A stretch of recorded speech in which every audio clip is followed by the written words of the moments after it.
Last season, Espanyol suffered relegation on the final fixture of the year after being back in the Spanish top flight for the last 3 seasons. The club has been relegated 5 times over the years, but they have always managed to come straight back up the following year, and that is exactly what we will be trying to do in today's video. We will take charge of this Catalan club with a pretty straightforward goal, gain promotion back to the top flight, and finally get over the hump, as Espanyol is the club that has appeared in the most editions of La Liga without ever actually winning the title. And here we are at Espanyol, ready to rock and roll this season. Obviously, we are in the second flight, but this club, a 4-time winner of the Copa del Rey, the Spanish Cup, so they've done very good things in their history already. But obviously, we are now part of the second tier, and we are kind of favourites to go back up, and you can kind of see why.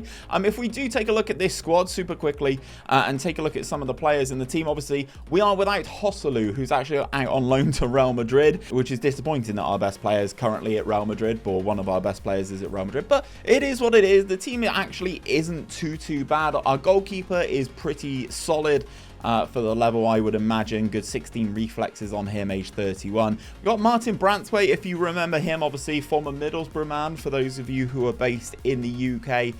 Didn't necessarily set the world alight there, but he's at our club, so it's going to be an interesting one to see how we get on. And we've got a relatively nice team, especially for this level. How it gets on beyond that, we will only wait and see. So if we quick pick without restriction our best 11 to start the season, obviously we don't have Joselu. Let me just quick pick a normal team. There we go.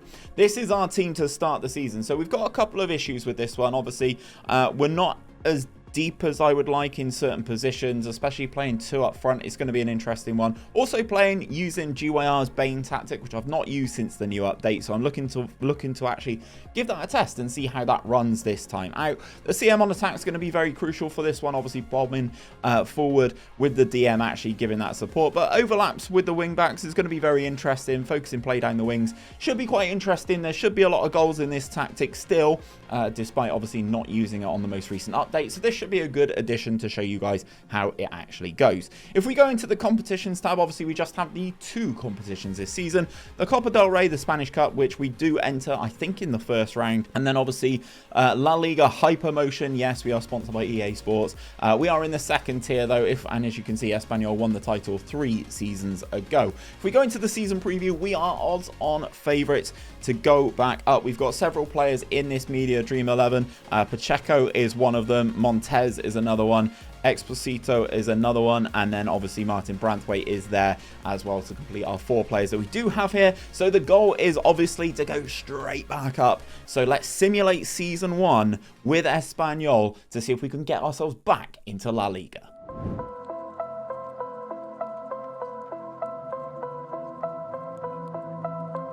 Our main goal of the season was automatic promotion back into La Liga, and we got off to an amazing start with a fantastic run of results after a draw on the opening game weekend. Look at all that green.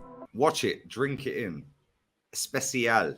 Key men for us this season would be striker Perry Mila, who joined the club in the summer and popped off, scoring 28 goals in all competitions. We also had left-back Brian Olivian having a fantastic year, chipping in with 3 goals as well as an impressive 15 assists. The remarkable start to the season continued into 2024 until we suffered our first defeat of the season all the way in March. We were only beaten once more this season and closed out the year with an 8-game unbeaten run. So it will come as no surprise to you that we romped to the second division title, beating Elche to the title by a whopping 28 points. As we were able to lock up the league pretty comprehensively, we were kind of able to focus in our attentions in another little different direction, and we actually went on a bit of a good cup run. The draw gods were kind to us in the earlier rounds, handing us ties against very beatable teams, allowing us a safe passage through to the quarterfinals. Here, the draw luck continued as we faced FC Andorra, the team that finished 8th in our division. This was a complete mismatch, and we dominated this one from the off, rattling in 6 goals without reply, as Mila scored 4 of those 6 goals. So we moved into the semi-finals, and it would be a huge Catalan derby as we take on Barcelona over 2 legs. We were at home for the first leg and got off to a pretty bad start thanks to Ferran Torres opening the scoring before adding his second on the stroke of half time. Things went from bad to worse for us after the break as a João Felix strike was deflected into our own goal to make it 3-0. Perry Miller did manage to score a consolation goal for us, but we'd have a lot to do in this second leg. We had to attack in the second leg if we stood any chance of an upset, and that just allowed Barcelona to pick us off. João Felix opened the scoring on the night, which we did manage to cancel out, but the quality difference was just too much, and ultimately we lost the tie 6-2 on aggregate. This season was very impressive, but we know next season will be the real test. As we return to Spanish football's top flight, we have just under £8 million to spend, so we will have to get our recruitment spot on. Right guys, we have some transfers to update you on going into season number 2, and the biggest one of which is that we've lost our goalkeeper. Pacheco has now gone. He is now a Roma player. He has departed to Roma for £10 million. Being 32 years of age, I'm actually all right with it, but it does help having that sort of mature head as you're getting promoted into a division. So Roma offering 10 million for his services was very interesting, but kind of ultimately too good to turn down. We also sold Oscar Gil as well to Al Ali. He's gone over to Saudi for another £10 million, the right back. He's okay, he's solid, but I wouldn't say he's anything spectacular. So for 10 million quid, again, you'll take it. You'll definitely take it. On the incoming side of things, we got our business done pretty early, as you can see. On the right, on the left-hand side even, Lorenzo Luca comes in to be our new striker. If you've not used him in this year's game, he is still as good as he has been in previous editions, and I'm sure he will have a good time with us this time around. Federico Gattoni comes in as our new centre-back. Argentine, 25 years of age. Looks like a massive improvement for us in that position, and attribute-wise has a very, very nice spread of them. He come in from Sevilla for 7.25. Lorenzo Luca was 5.75 from Pisa. On the left-hand side, we've signed Quinton Merlin. Now, this is a very interesting player for me because I always see him develop into a very good player, and the fact that he can play anywhere up this left-hand side really makes him a superb and very useful player for us. So he came in from Nantes over in France for 12 million quid. And then we signed Dennis Seaman as well to be our new goalkeeper. Again, very good wonder kid player, 6'4", 18 years of age, high determination, good at rushing out as well. So a very good option for us. He came in from Stuttgart for 9 million quid. So we took the Pacheco money and we spent it immediately on Dennis Seaman to be our new goalkeeper. And then finally we signed this guy, Miron van der Berderud, is how I'm 100% butchering this poor Dutchman's name, but yeah, looks like a very good option for us. Can play in a couple of good positions for us. Not that some of these are used, but it is always nice, and I imagine he will be a good partner for Lorenzo Luca up top. We are pinning Lorenzo Luca and Dennis Seaman into their places. Now I get asked how you do this a lot. Basically, because we simulate, you go to my profile, you go on holiday like we do, then there are two options here. You get one for using the current match tactics, which of course we always have selected, and then to use the current team selection when possible, we always tick this one as well. And then when we go on holiday, we make sure that these two players, as long as they're fit, they're playing each week, which is good and also continues their development. But what we're going to do, we're going to quick pick without restriction the unpicked positions, and this is how we are set up for the season. Obviously, we're still a little bit weak at centre back, but I think ultimately we should be okay. I have faith, obviously, with these inverted wingers, the fact that Merlin is playing there, who's predominantly a left back in most circles. I think it's going to be an interesting one. We're kind of not necessarily as good on this side, but Ruben Sanchez is pretty good in that right back spot. So slight weakness at centre back, but I'm hoping that we can be okay. Competitions wise, we have the two competitions again, obviously the Spanish Cup, and now we are back in La Liga. The board expectation is a mid-table finish, and if we have a look at the season preview, we can see that we are predicted to finish in 14th, 350 to 1 to win the title. Real Madrid are odds on favourites, as you kind of would expect, but ultimately we want to push on up as high up the division as we can. We are the best of the three promoted teams. Levante and Elche came up with us, so hopefully we can finish as the best of those three and ultimately start looking up the table.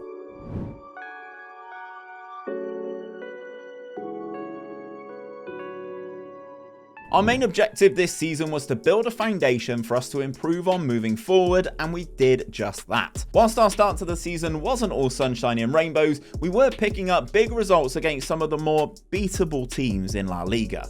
And I know I'm not going to be judged against the results against teams like Real Madrid and stuff like that, because ultimately the difference in salary is just astronomical at this point. It was our home form that carried us through the season, only losing to Cadiz at the Estadio Cornella in the first half of the season. Our main man this year was summer signing Lorenzo Luca, who definitely has not taken a step back in this year's game. He managed to score 38 goals in 40 appearances in his debut season with the club, with only 4 of those coming from the penalty spot, on his way to winning the league's Golden Boot. Things started clicking even more in the second half of the season, and the boys really settled into a rhythm, even picking up 3 points against the likes of Valencia, Atletico Madrid and Sevilla. That upturn in form towards the end of the campaign saw us shoot up the table and ultimately finish the season in 6th place with a total of 57 points and qualifying for next season's Europa League. This was a huge season for us as we massively punched above our weight, but there is still plenty of work to be done. And after last season's Cup heroics, making it all the way to the semi-finals, I wanted to build on that and at least have another decent showing in the Cup this time. But this season, it just wasn't to be. We made it through the first 3 rounds against lower league opposition before suffering a disappointing 1-0 defeat on the road to second tier Las Palmas, with us missing a penalty in this game as well. But we will have another crack at the Cup in future seasons, but this was a great year back in Spanish football's top flight. This summer, we will attempt to get this side ready for continental competition, and the board has given us exactly £25 million to make the improvements where we need them. So it's transfer time again before season number 3, and we got our business done early yet again. No players have departed the club in this transfer window. Obviously, we've had a couple of loan spells or loan signings disappear for the club, which isn't the end of the world. But we did get our incoming business done really early with these 4 names on the left-hand side. Mattia Vitti, the Italian centre-back, has come in from Nice as a good option for us. I said we were weak at centre-back. We needed a left-footed centre-back, and Mattia Vitti is that person. He comes in from Nice for £4.7 million. I'll talk about the permanent signings first. Luca Piton has come in. He is our new left back. Obviously, we've got good players on that side with him and Merlin now. He came in from Vasco da Gama for £5.75 million, and again, really strengthens us in that position. And Filippo Terracchiano is how I'm gonna go for this guy. Can play in 2 key positions for us on that right hand side. Definitely looks more like an inside forward for us in this, or inverted winger in this position, because he can cross, he can dribble, and he has an alright first touch as well as being quite physical. So he came in for £2.5 million from Verona. And then finally we signed this man on loan, Nelson Viper. If you are watching the network game over on Twitch between myself and Murph FM, I've got this guy in the network game. He's bagging goals left, right and centre, so it's time to bring him in. He's already moved in this save from Mainz over to Bayern Munich, and now he's with us on loan for the season.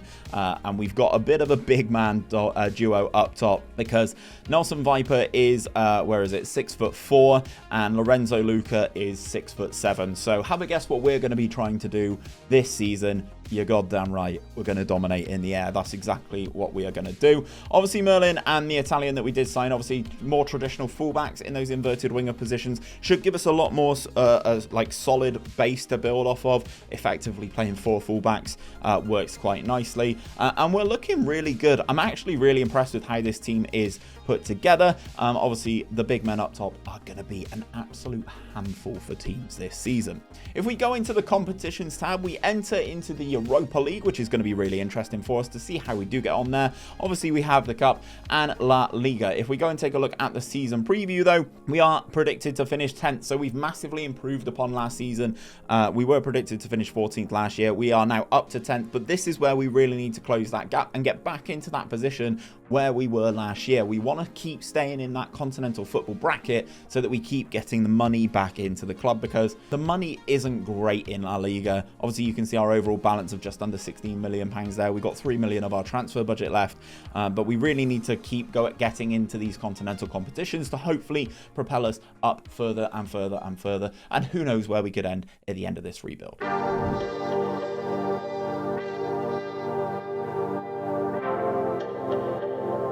Let's start the season by talking about our Spanish Cup performance, because yet again it was over in a flash.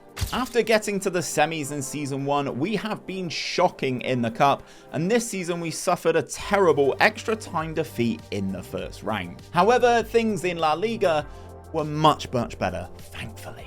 We opened our campaign with 3 straight wins, including a very impressive 5-1 win against Atletico. Looking at our fixture list this season, we either picked up all 3 points in the game or went down in flames trying to win the game, which I actually am alright with. You know, as Ricky Bobby says in Talladega Nights, you're either first or you're last. Our standout this season was lone striker Nelson Viper, who really excelled in this system, scoring 32 goals in all competitions, including 25 in 30 La Liga appearances. Another player who had a standout season was goalkeeper Dennis Seaman, who is looking like a real prospect in this save. The big German kept 13 clean sheets in all competitions and is now wanted by Manchester City, so could be difficult to keep hold of him here. The second half of the season really saw us establish some more consistency in our play whilst battling on 2 fronts. We won an impressive 12 league matches since the turn of the year and even fired out a statement of intent, getting a very respectable draw at home against Barcelona. These results saw us slightly improve in terms of our league positioning as we achieved a 5th place finish, but closed the gap between ourselves and Barcelona in second, because that was only 5 points. Barcelona, we're coming for you. What you want, Sam? Hey? You want some? Well, we all to play well, wouldn't You we? want some or what? That 4th place finish means that we qualify for next season's Champions League, but this season we had to settle for the Europa League, and we had an absolutely flawless league phase, winning every single game. Naturally, those results saw us finish top of the table and qualify automatically for the round of 16, where we were drawn against Augsburg from Germany. The first leg was in Germany and it was absolute carnage. Augsburg took the lead early, but Lorenzo Luca was able to pull us level just 7 minutes later. The German side then took the lead for a second time on the hour mark, but then both sides missed penalties within 2 minutes of each other to see the game end 2-1. Back at home, things were much more routine, and we managed to progress thanks to a brace from right midfielder Ruben Sanchez. So we moved into the quarterfinals, where we faced German opposition again, this time as we came up against Union Berlin. For a second time in a row, we were on the road in the first leg, but this time we took the game to our opposition. We opened the scoring inside the first 10 minutes and then added a second just before half-time. Former Manchester United winger Amad Diallo then pulled a goal back for the home side, but Perry Mila restored our 2-goal advantage in the 89th minute. Back in Spain, Union quickly pulled a goal back, but our overall superiority shone through to see us win 3-1 again on the night, so 6-2 on aggregate. The boys marched into the semi-finals, where we were drawn against Chelsea, a team that we actually did beat in the league phase. However, the first leg at Stamford Bridge was an absolute disaster as Chelsea ripped us apart. The goals were flying in and we seemed helpless, slumping to a disappointing 4-0 defeat, leaving us a virtually impossible task in the second leg. Chelsea then compounded that in the second leg, with Reece James making it 5-0 on aggregate, but we then did spark into life, but it was too little too late, losing the tie 5-3 on aggregate, ending an outstanding run from the boys. So with Season 3 in the books, we can hold our heads high as we move into the summer transfer window, and we have just under £17 million to take this team into the Champions League. So, transfers going into season number 4, there's not really a lot to talk about this time around. We had one player, Edu Exposito, leave to Le Havre on a free transfer, and we had 2 players come into the squad. First of all, João Veloso came in from Benfica. He is a very good young player in this year's game. If you haven't seen him or haven't used him, do go and check out this lad from Benfica. £23 million we paid to the Portuguese side for him because he'd not actually made a single appearance for them. He's a model citizen as well, young and can develop high good flair as well, which is really good for this team. It's just what we need. And then we also signed this guy, Gonzalo Abrego. He is supremely well-rounded. Basically, almost every attribute, bar marking, long throws, and corners, are in double digits. Supremely well-rounded, just what we need in that central midfield. A very good squad player to be in this team, and obviously bolster things out a little bit. If we quick pick without restriction, or manage, in this instance, our best 11, this is how we are set up right now. But if we go and quick pick with the restrictions taken away, this is how we are set up, guys. The 2 on this side have kind of switched over. I'm not sure which is the best routine to have these guys, which order is the best one to have them on, so I'm just going to leave that up to my assistant. But in terms of everything, we're pretty strong, pretty solid all the way across the park. Dennis Seaman, as I mentioned, has grown into a very good goalkeeper, still only 20 years of age, so we're doing really good things there. We're kind of lacking at striker a little bit, and Lorenzo Luca wants a new deal, which I will make sure I do before the start of the season. Competitions wise though, we have upgraded from last season's Europa League, having made the semi-finals. We are now into the Champions League, where we do obviously enter directly into that league phase. If we take a look at the season preview for the league, the board wants us to qualify for the Conference League via our positioning in the league, and we are predicted to finish in 9th. We were 150 to 1 last season, we're 100 to 1 this year, so we're obviously stepping up. But Real Madrid have still got all their elite tier talent. I'm still seeing Bellingham, I'm still seeing Vinny, I'm still seeing Rodrigo in their team, so it's no huge surprise we're nowhere near the top of the table given the disparity in budgets. Maybe I'll show it later. But yeah, I think we can really start pushing on. The Champions League money and the revenue is going to be really, really good for season 4. Fingers crossed we can have a good league phase and not show ourselves up too much.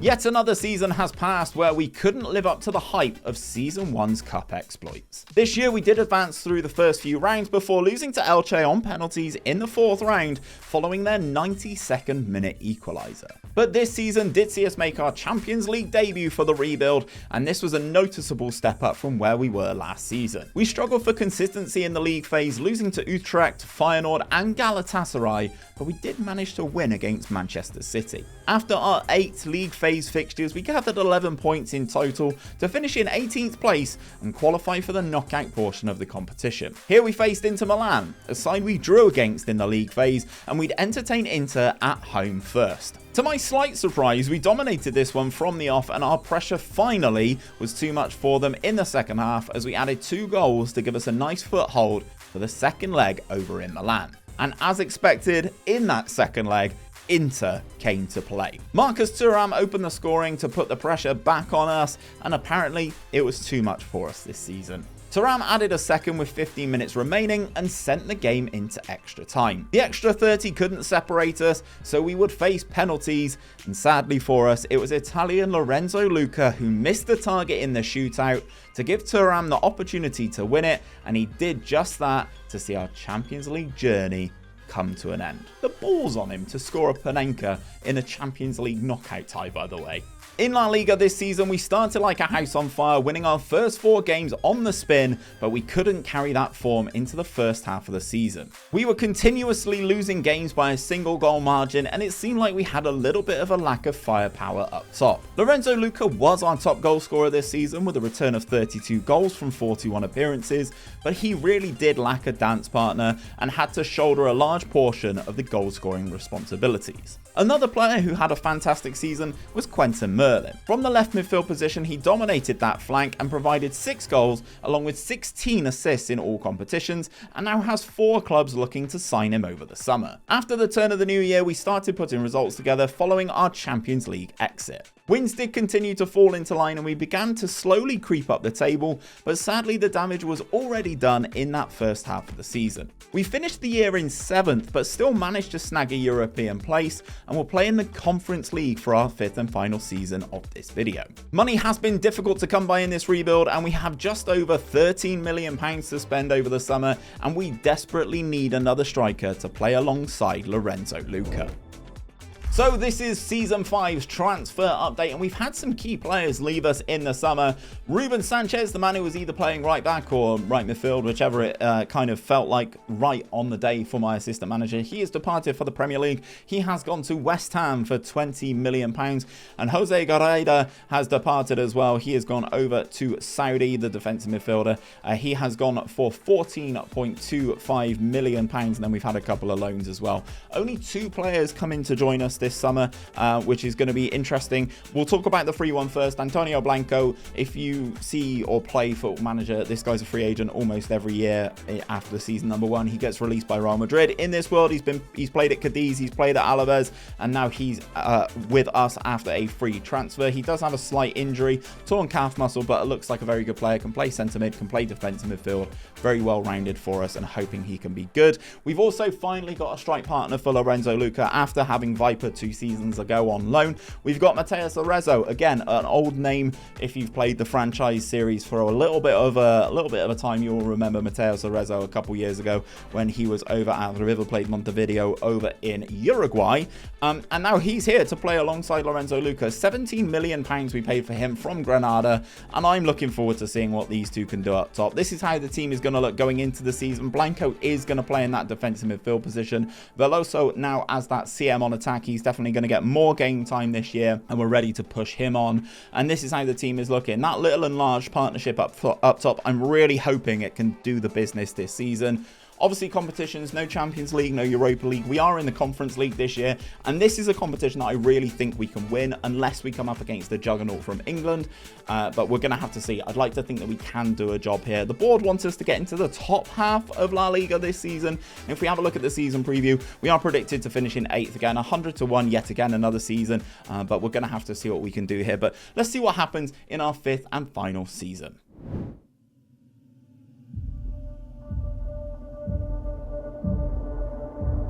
Right guys, if you are still here at this point in the video, I'm just checking, it should be just under half an hour at this point. I really appreciate you still being here. Let me know that you are still here watching this video, watching Espanyol be rebuilt, by commenting Vamos down below. That is the word I want to see in the chat. Spanish flags, Vamos, let's go see it, and let's get into the results of season number 5. Before we get into the season results, I do actually have to tell you about 2 massive signings that we made in January. First up, we broke the bank to sign Argentina defender Valentin Barco from Marseille for a whopping £74 million. We followed this up with another fullback, but this time on the right hand side, as we secured the services of Jan Couto from Fulham for £48 million. These 2 signings really spurred us on, and it was our time to take the league by storm. We got off to a fantastic start, if you discount the thumping by Real Madrid, but it was over the festive period where things really started to click. Following our win against Real Sociedad, we put together an 18-game unbeaten run, which was spurred on by our dynamic duo up top. For a 3rd season since signing him, Lorenzo Luca was the club's top goalscorer, bagging 37 goals in all competitions and providing 8 assists. And this season, his dance partner Mateus Arezzo showed up with his FM22 form, scoring 35 goals and providing 13 assists in 48 starts. Sadly, our unbeaten run was ended by Barcelona, but we did finish the season strong with our best La Liga finish in this save, securing a 3rd in the league behind the 2 big teams in this division. We did carry that impressive form into the Spanish Cup, powering our way through the early rounds before being drawn against Real Sociedad in the quarter-finals. This one got off to a great start with us scoring twice in the first half,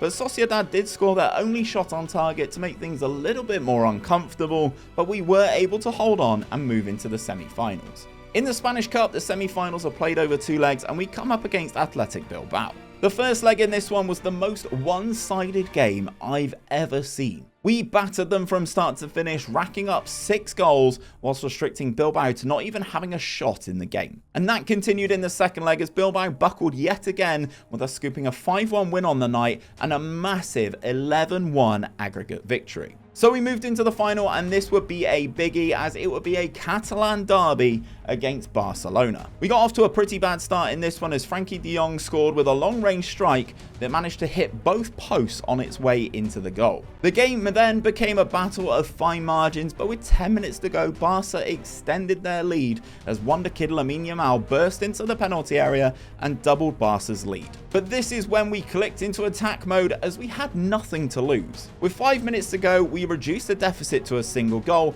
as João Veloso whipped in a peach of a free kick past Ter Stegen at his near post. Then in the 92nd minute, we pulled the game level as the ball fell to Nico Melamed, who lashed the ball into the back of the net to send the game into extra time.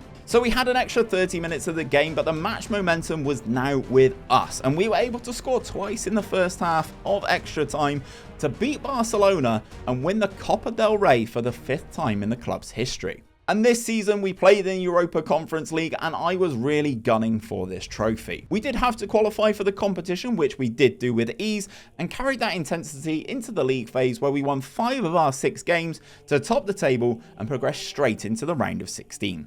Here we were drawn against FC Copenhagen and would be in Denmark for the first leg. In all honesty, this was a complete mismatch, and we were rampant in front of goal, racking up an astonishing 6-0 lead to take back to Spain. Despite the aggregate lead, we didn't take our foot off the gas in this one, adding another 2 goals in the first half of the second leg to really put the game to bed. Copenhagen did then score 3 goals of their own through Emil Højlund, netting a hat-trick, but the damage was already done for them, and we moved into the quarter-finals. Next up was FK Vojvodina from Serbia, and this time we were at home in the first leg. Much the same as the previous round, we were impressive right from the first whistle, scoring 4 goals in the first half to open up a commanding lead. Vojvodina then did score a consolation goal, but we had a very good lead to take to Serbia, which is a tough place to go. In this one, we started positively yet again, scoring another 3 goals inside the first half to put the tie out of sight for the Serbian side, who did actually add 2 goals late on. Perhaps this is something I should be worried about moving forward,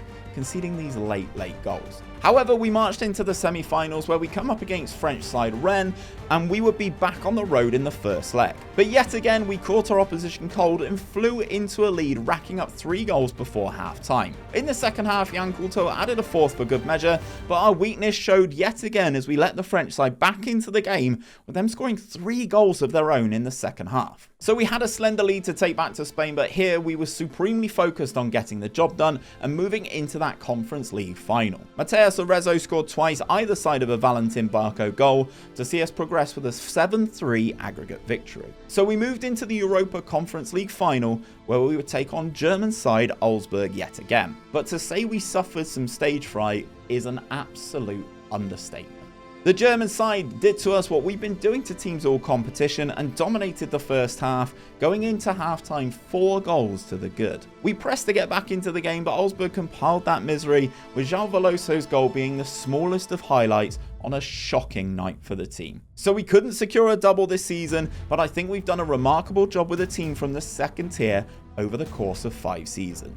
And if you want to pick this save up, you can do. I will leave a link to it over on my Patreon. That link will be down in the description. You can carry on this game with Espanyol. See if you can win a La Liga with the team that we've put together over this first 5 seasons. And if you like rebuilds on FM24, check out this playlist. It's all the rebuilds that we've done on this year's game.